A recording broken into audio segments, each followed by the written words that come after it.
I grew up on a farm. My brother and I had sheep through 4-H, so I've always kind of had this connection with wool. However, it wasn't until I started studying this farm to fashion relationship that I actually understood how my background in agriculture and my interests in textile and fashion development could intersect.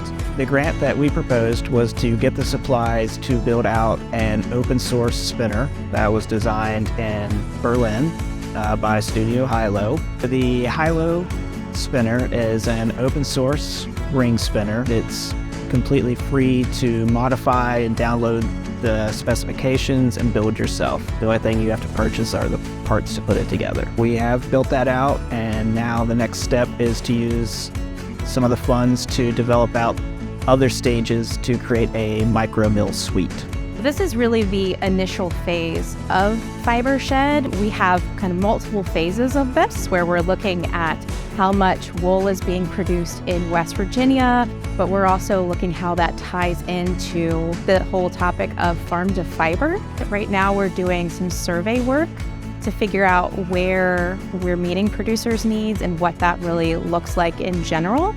The fashion program is really driving this at the university, and they are interested in how we create these shorter supply chains. How do we take that wool that's being produced in West Virginia and turn it into this lovely textile that can then be used later down the line? Having the connection with Jordon, I've known him from before he was interested in Fibershed. He gets a really unique perspective on things where he wants to move forward with innovation and wants to move forward with research, but also understands the needs of farms in West Virginia specifically. So in Central Appalachia, we don't have really any mills. For most of the farmers who are wanting to spin fiber, they currently have to ship it out of state, and the lead times are very long, and the cost to mill the fiber is usually high.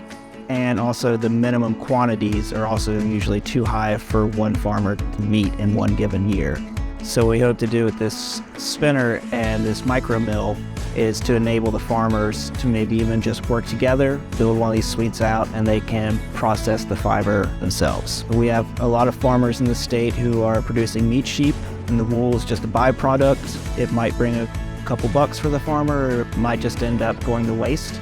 So what we'd like to be able to see is some of those farmers turning some of that wool into a value-added product that they can sell.